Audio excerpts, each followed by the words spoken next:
Welcome back to episode 8 of Plastered by Simpson.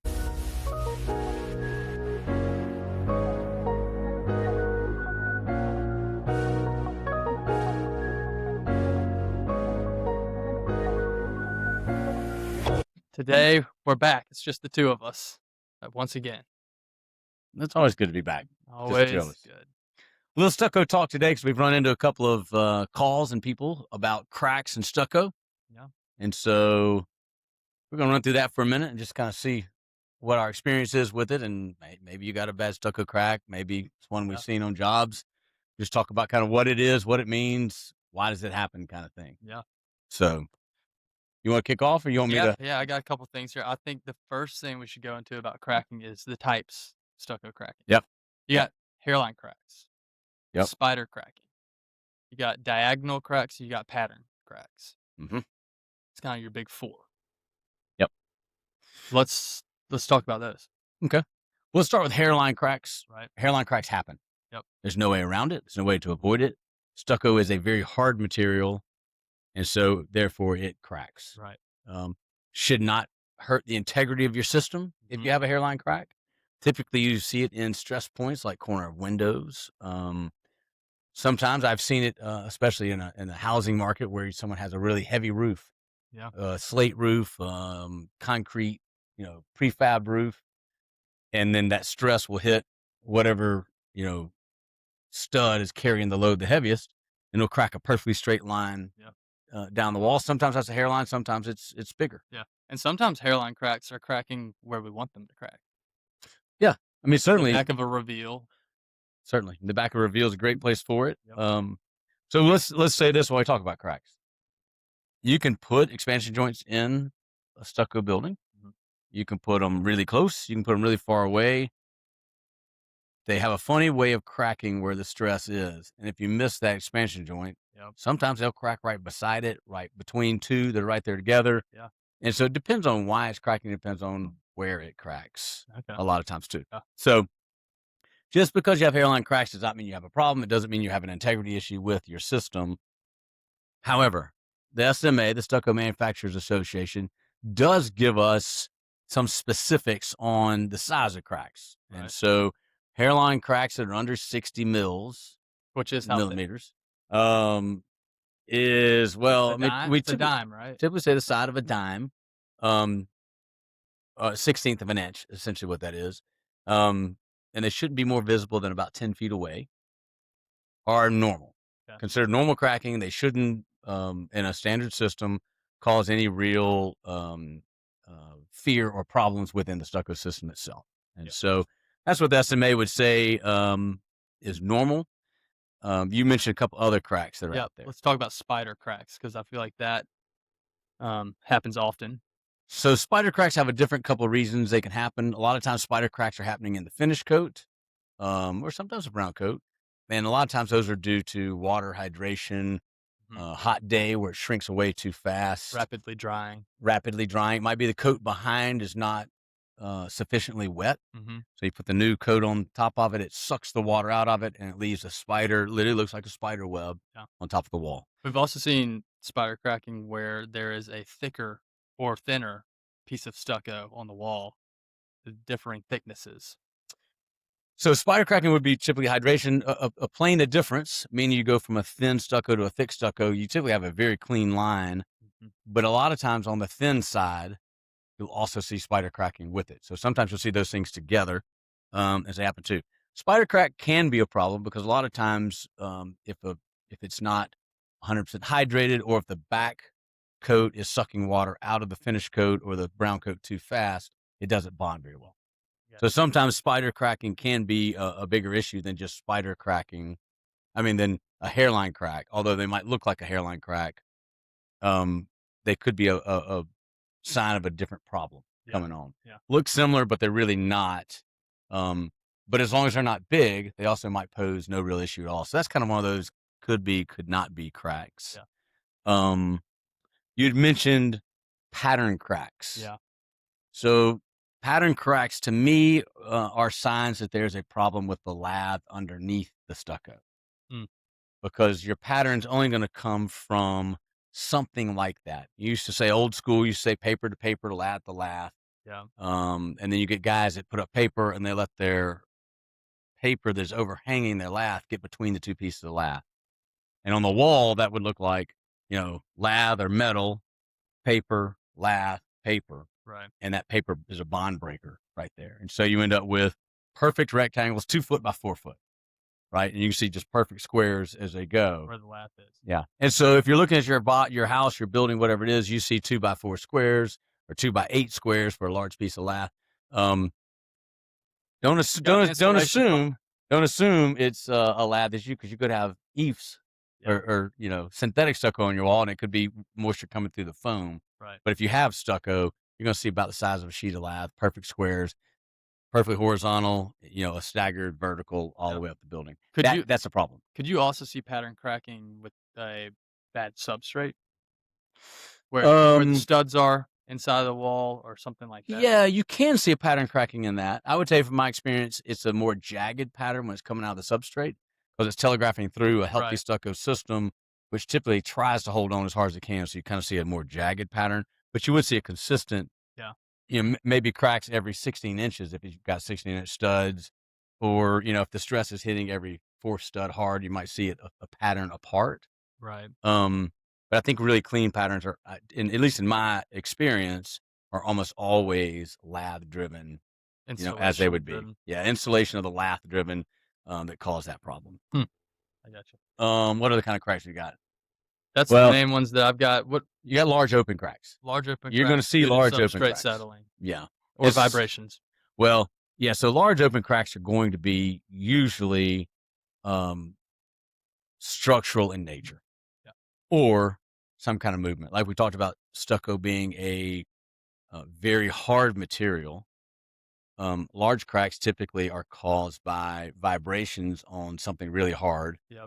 Just break it. It's Funny just is funny hard. story on that. Job in Raleigh. We're doing stucco on the outside. We get a crack at the floor line. It's a slab floor, and so we're like, "Well, what could this be?" Well, the superintendent walks in and says, "Well, you didn't see them hammer drilling that concrete slab?" And they had been hammer drilling the concrete slab, which was vibrating the slab and cracking the stucco. Yeah, yeah. And a lot of times you come in and you install the stucco, and then something is happening inside the building. They could a large piece of equipment attached to the wall, Mm, and it just kicking on and off can make that deflection, yeah. make that vibration in the wall and crack your studs. So a lot of times when you see cracking like that, you got to go inside and look and see, all right, what is on the other side of this wall Full on detective they could work. be doing. Oh, full on detective work. But most of the time when you see a wide open crack like that, as a good stucco contractor, I would tell you it's definitely not the stucco. Right. No, Never is. but really in reality, stucco just as a product doesn't have the ability typically to just open up wide as a crack. Yeah. It typically is going to have a stress problem. You could say not enough expansion joints. Yes. Some of those things can cause a large open crack, but that's where they are. And those cracks are issues. You got to address them. Yep. You can't let water in the system. You can't have the integrity of the system, eaten up by a large crack like that too. If vibration is not present, then the next thing I would look for would be, what could be causing the stress. Yep. Does the roof load come down there? Is the foundation bad? Is the foundation got a crack in it? What else could be going on in Yeah. terms of stress or movement? If it's a wood framed, residential style house, is your wood shrinking?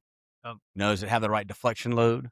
Um, you know, so stucco being L over 240, it's gotta have the right deflection load framed into it. Mhm. I have done houses where I moved the studs to 12-inch centers Yeah. and didn't put any expansion joints in it and didn't have a single crack on it. Yeah. I've done houses that we put expansion joints everywhere And it with still good fresh cracks. pine that were 16-inch centers, or maybe they cheated and gave themselves an extra inch, and it just shatters like Yeah. this. So a lot of it depends on what's behind the stucco, not just the stucco in general. So say someone's got a house or a building that they're looking at, and it's got a structural crack like we're talking about. Mhm. What's the best way to go and fix it correctly? So if you can identify that it is a structural crack in about the same area, Mhm. first off, what everyone really wants is, hey, can you come patch my crack? Right. And I can, but it will be back. Yep. It's just a matter until the next season comes and that structure moves again. or whatever it is. Sometimes if it's settling or something that is a one-time event, you can patch a crack, it doesn't come back. But what we find most time in a big crack is it comes back. And so for us, we don't ever like routing out big open cracks and making cracks bigger, because then you have cold joints on both sides of the route, Mhm. right? So if it's possible, we like to pack it. Pack it with a dry mix, let the moisture in the air, especially in the southeast, hydrate it on its own. Let that fill the crack and hopefully avoid a big cold joint crack where you have two little cracks now Yeah. on the outside of this big routed 2-inch joint, Right. right? So we like to pack them if we can. Again, if it's small enough, and they're going to paint over the stucco, which is pretty common, we'll come in with a knife grade elastomeric. Yep.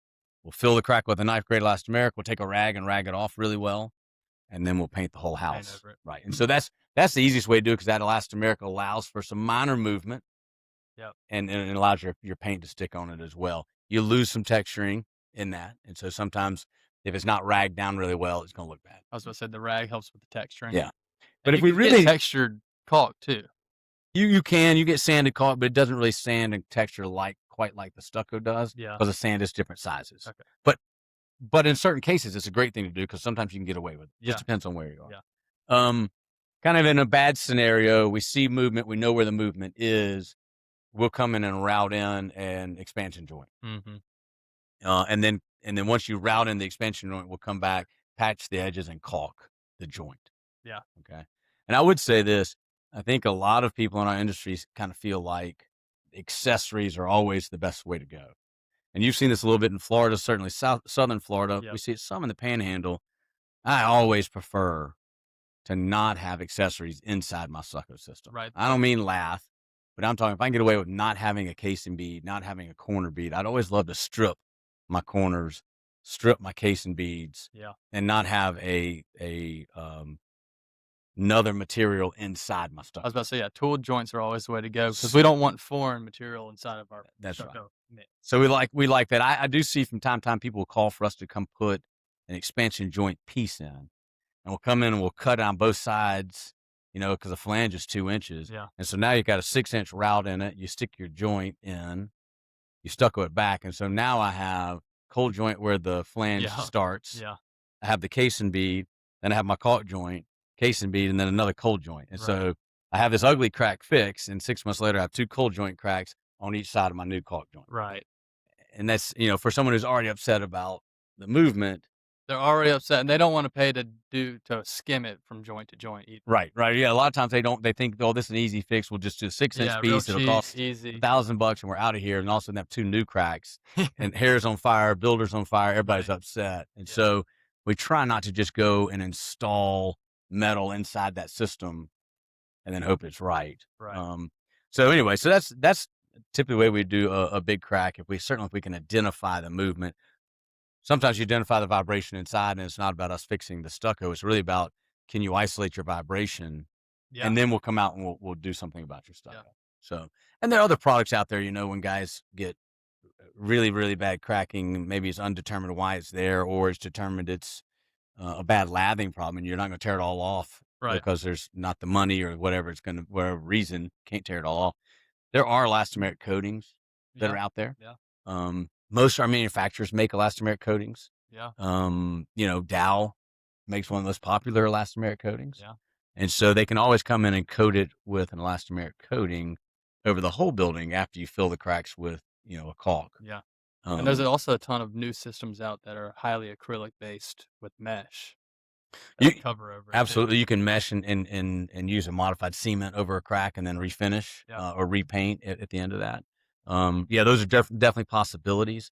I think the one thing we do see from time to time, especially in the repair market and the restoration market, is, it'll all be okay. We're going to paint this with an elastomeric coating.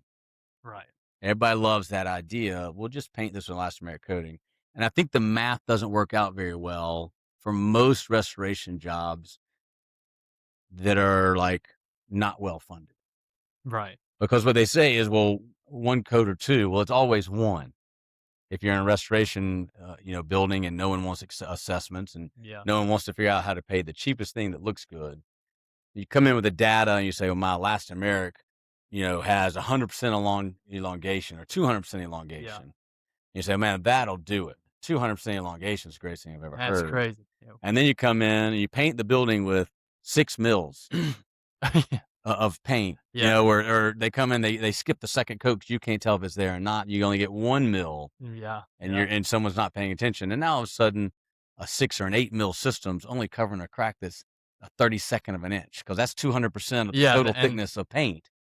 And so, I think that's one of the big dangers we see in the restoration market, yeah. with that. So, A cheap um, fix is just a Band-Aid, the saying. It's definitely true for trying to fix stucco cracks. absolutely, absolutely. Restoration work, especially when you see people trying to save money on a building that already has a problem. And I'm not advocating for people to spend money they don't need to spend. But the flip side of that is, you get what you pay for is the old adage. And I think in the restoration market, especially, that's true Yeah. because the difference in one coat of paint and, say a Dow Allguard, which goes on at, I think 30 mils Yeah. is one of your thinner systems. I mean, 30 mils is going to cover a decent crack, Right. and there are other, I mean, Dow's not the only one that makes that coating. I mean, plenty of people make a coating Yeah. now that's this elastomeric base or siliconized as I'm that. always shocked with people that are thinking they're gonna put some just cheap acrylic paint over this building, give it a fresh facelift, Yeah. and think it's gonna solve all their cracking issues. Yeah. Now, I will say this. I might be alone in the industry when I say this. I do like acrylic on a new building. Yeah. I like a breathable finish that will hairline crack. We know they come because they're part of our system, and Mhm. I want a finish that um, lets it crack. Let's go ahead and let it crack. We know it's going to crack. We know it's going to settle. We know it's going to have stress. Yeah. We know you're going to add stuff after we leave, and you're going to have more weight, and you're going to Yep. have all those things come in. Let it sit for 5 years. You got to recaulk all your windows and floor lines anyway. And 5 years, come back and put your elastomeric on it. Yeah. Fill your cracks, redo your caulk, put your elastomeric on it. I think that's the best way. You extend your warranty, um, and you get 15 years out of your stucco system and its warranty, Yeah. and it looks better and it's properly maintained. And Yeah. I think that's probably the I best think way to do also it. if these developers or owners use a higher quality engineer, architect, stucco sub contractor, it helps reduce the cracking because they know where it's gonna crack so they can put a tool joint in or a joint where the stress is gonna happen Yeah. or where it needs to go. So that you're not getting huge cracks in the middle of a plane, you're getting it where we expect it to, so we put a joint. Yeah. An active engineer who's really paying attention to stress is huge for us in cracking Yeah. as it goes. And so, that part's great. And hopefully, the more and more science we get with Yeah. stucco, I feel like the less cracking, the more we understand about where things go and why they go where they go. Yeah. And I feel like we have so much less cracking today than I did 20 years ago in my career. Because Yeah. when I first started, the answer to cracking was always the same, which is we used to get this kind of old school. Have you ever seen a sand pile crack? Yeah, just add more And sand. and so that was it. That was always what they say. Well, put another couple shovels of sand in that mix. And so they're right. You don't see sand piles crack very often, but I don't think an oversanded stucco is the answer. But you also don't Yeah, see sand stick to a building. yeah. But it is funny though. They might not have had the science behind that, but really, cement is so hard, and you add sand, it's not quite as hard. So they are right a little bit, which is add a little sand to it makes it not quite as hard as having a really rich high cement Yeah. mix, which does crack more. So there's some truth to the old adage, but at the same time, that was really our only answer back then. Maybe throw some Acryl 60 at it, Right. which was an additive, an acrylic additive we used at the time. Um, but now we're so far advanced. We pre-mix stuccos, pre-mix additives. We understand the stress and the engineering more. So we don't see a lot of that, but we like engineering it out before we ever get there now. Yeah. Yeah.